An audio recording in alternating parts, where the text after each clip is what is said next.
आप सभी को पंडित ज्योतिषाचार्य भूपेश जोशी का राधे राधे।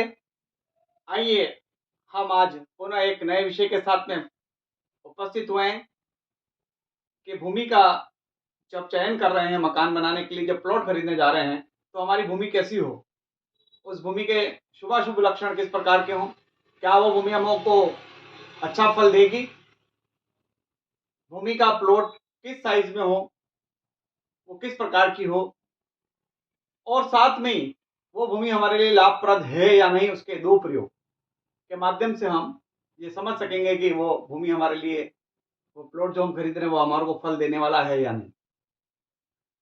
तो आइए इन सब की जानकारी करें। इससे पहले यदि आप इस चैनल पे नए हैं तो चैनल को सब्सक्राइब कर दें, चैनल को लाइक और शेयर करना भी ना भूलें। तो शुरू करते हैं आज का एक वीडियो। जैसा कि आपको यहाँ इस चार्ट के माध्यम से दिखाई दे रहा है कि शुभाशुभ भूमि लक्षण के चक्र किस प्रकार से भूमि के लक्षण होते हैं। तो सबसे पहले समझें कि भूमि के प्रकार। भूमि के 4 प्रकार होते हैं। एक ब्राह्मणी भूमि, क्षत्रिय भूमि, एक वैश्य भूमि और एक शूद्र प्रकार की भूमि। ये भूमि के प्रकारों में जो ब्राह्मणी भूमि, इसका मतलब ये ब्राह्मणों के लिए उपयुक्त ये नहीं है। भूमि के प्रकारों में अर्थात यहाँ पर वर्ण व्यवस्था नहीं बताई गई, लेकिन ये बताया गया है कि अगर ब्राह्मणी भूमि है तो किस प्रकार की होती है। ब्राह्मणी भूमि का रंग होता है सफेद। अगर आपको भूमि खरीदने जा रहे हैं और भूमि में सफेद रंग दिखे तो समझिए कि वो ब्राह्मणी भूमि कहला रही है। उसका स्वाद अगर आप चखोगे थोड़ा सा तो आपको उसका स्वाद मधुर लगेगा। उसकी गंध सूंघोगे, उस मिट्टी को हाथ में लेके ऐसे सूंघोगे तो आपको उसकी सुगंध युक्त सुगंध आएगी उसमें, और उसका जो मकान बनाने पर आपको जो परिणाम प्राप्त होता है वो उसका सुखद परिणाम प्राप्त होता है। इसका मतलब है कि ब्राह्मणी भूमि अगर अपन को प्राप्त होती है, ऐसा प्लॉट हमको दिखाई देता है, ऐसा प्लॉट खरीदने के हम प्रयास में है तो हमको इस प्रकार का कलर वाली भूमि को ले लेना चाहिए। सफेद भूमि को कैसे चुनेंगे, पहले तो ये समझे। ये जो प्लॉट है, आप ऊपर चुना डाला हुआ है और हम उठा ले आके सफेद भूमि अच्छी है, तो ऐसा नहीं है। इसके लिए हमको क्या करना है, जो प्लॉट हम खरीदने जा रहे हैं उसका खड्डा खोदना है थोड़ा अंदर, क्योंकि बाहर बहुत सारी चीजें जो है गंदी वस्तु सब पड़ी रहती है। तो अंदर खोदकर एक 6 से 8 इंच, और फिर वहां की जो मिट्टी उसको निकालनी है, और फिर उसको चेक करना है कि वो कलर कौन सा आ रहा है। अगर उसके ऊपर पहले से कोई, प्लॉट वाले आजकल क्या करते हैं, पहले से उसके ऊपर मिट्टी डालकर उसका लेवल बना देते हैं। तो लेवल जानने से पहले समझना चाहिए कि अंदर तक की उसकी वास्तविक भूमि कौन सी है। उसके ऊपर की भूमि पड़ी हुई है, जैसे ये प्लॉट है, प्लॉट का एक बहुत बड़ा प्लॉट काट दिया, उस पर उन्होंने दूसरे कलर की मिट्टी लाके डाल रखी है, तो आप तो वो समझेंगे कि यार ये भूमि ऊपर से सफेद दिख रही है या लाल दिख रही है, तो आप डायरेक्टली प्लॉट खरीद लेते हो। जबकि प्लॉट की ओरिजिनल भूमि कहाँ है, इसके नीचे दबी हुई है। तो वो हमको देखना जानना जरूरी है सबसे पहले कि कलर कौन सा है, उसका जमीन का कलर कौन सा है। दूसरा, यदि लेना चाह रहे हैं क्षत्रिय भूमि, क्षत्रिय भूमि अगर होगी तो उसका कलर होगा लाल, स्वाद उसका होगा कसेला, उसकी गंध होगी रक्त गंध की जैसी। और ऐसी भूमि यदि हमको प्राप्त होती है तो हमें राज्य प्रदा होती है, अर्थात ऐसी भूमि पर रहने वाला सरकारी नौकरी, अर्थात राज्य से उसको लाभ की प्राप्ति होती है। वहां पर रहने वाले लोगों को राज्य से फायदा मिलता है। इसी प्रकार तीसरी प्रकार की वैश्य भूमि, जिसका रंग हरा और पीला होता है, पीले रंग की मिट्टी है, तो स्वाद में ऐसी होगी खट्टी, उसकी गंध आएगी शहद जैसी, शहद जैसा होता है उस प्रकार की गंध सूंघने पर लगता है। वैसे इस भूमि को सूंघेंगे तो हमको इस प्रकार से लगेगी। ऐसी भूमि भी धन प्रदा होती है, धन में लाभदायक होती है, धनवान होते हैं ऐसे लोग जो इस प्रकार की मिट्टी में भवन बनाते हैं। और चौथे प्रकार की भूमि होती है शुद्र भूमि। इस प्रकार की भूमि का जो रंग होता है वो काला होता है, ये कड़वे स्वाद की होती है, और इसकी गंध मदिरा जैसे गंध होती है।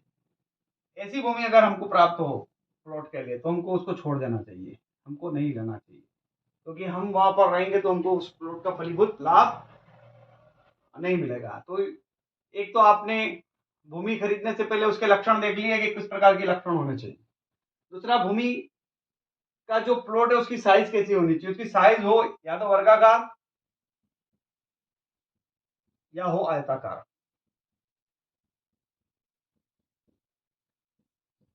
ऐसे त्रिभुज हैं, ऐसे प्लॉट ऐसे हों अड़े टेढ़े, ऐसे प्लॉटों पे पूरे लेने पर कोण पूरे नहीं बैठ पाते हैं वास्तु के अनुसार। जब कोण नहीं बैठते तो फिर वास्तु की समस्या कहीं न कहीं बनी रहती है।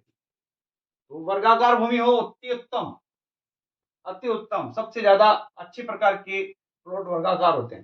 सेकंड नंबर के होते हैं आयताकार। तो 2 प्रकार के देखें, और आप अपने रहने के लिए बना रहे हैं तो गोमुखी प्लॉट हो तो भी आप ले सकते हैं। दूसरी चीज़, अगर इसका ईशान कोण अगर बाहर की तरफ निकला हुआ ऐसे भी प्लॉट अगर कहीं प्राप्त हो जाए तो कोई बात नहीं। जैसे ये आपको ईशान कोण मालूम ही है, ये आपका भाग दिशाओं के अनुसार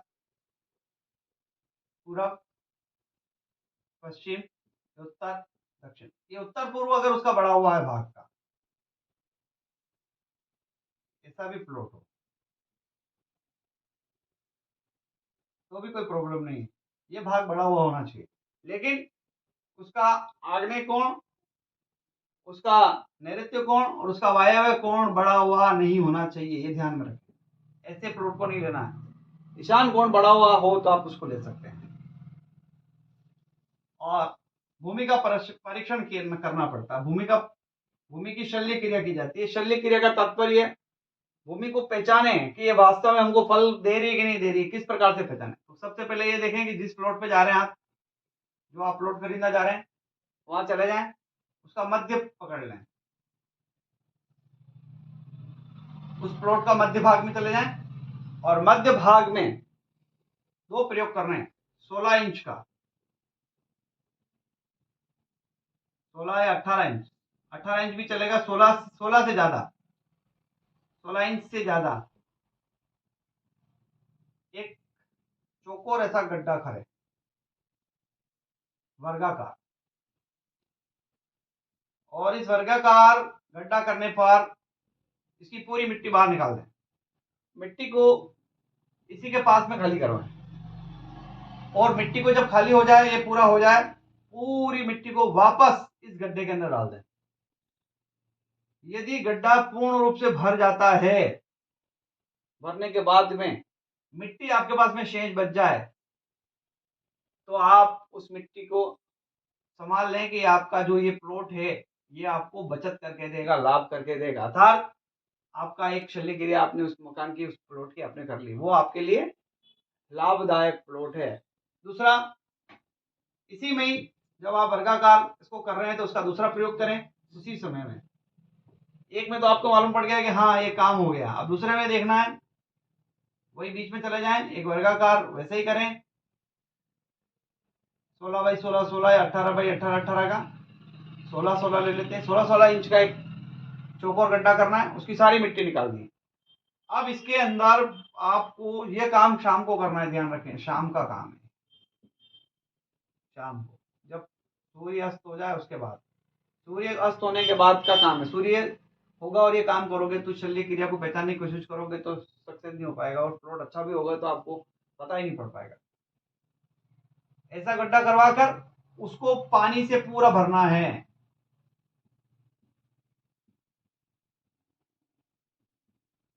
पूरा पानी भरना है, और पूरा पानी जब तक भरना है जब तक पूरा पानी एक बार वहां उसके साथ में उसका लेवल नहीं मिल जाए, पूरा लेवल मिल जाए, आपको मालूम पड़ा हाँ पानी से पूरी तरीके से तृप्त हो चुकी है ये भूमि और पानी भरा हुआ है। जब पानी पूरा भरा हुआ हो तो आप उस प्लॉट को छोड़ के, उस जगह को छोड़कर आ जाएं, और सुबह प्रातःकाल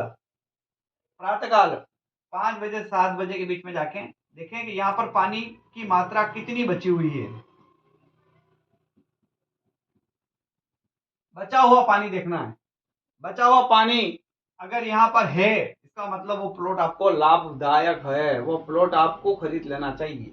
और आप देखते हैं कि बिल्कुल सूख गया और कुछ भी वहां पर बचा हुआ नहीं है पानी, ऐसे प्लॉट को छोड़ देना चाहिए। ऐसे प्लॉट उत्तम फल प्राप्त नहीं करवाते हैं। ये 2 प्रयोग के माध्यम से, बहुत सरल प्रयोगों के माध्यम से आप ये देख सकते हैं कि आप जो प्लॉट खरीदने जा रहे हैं, जो जिसमें आप आपका मकान बनाने जा रहे हैं, वो प्लॉट आपको फलीभूत होगा कि नहीं होगा। इसके बाद में फिर आप वास्तु के अनुसार उसके अंदर मकान को बनाएंगे तो निश्चित तौर पर आपको बहुत सारी समस्याएं हैं, वो आप उससे बच सकेंगे।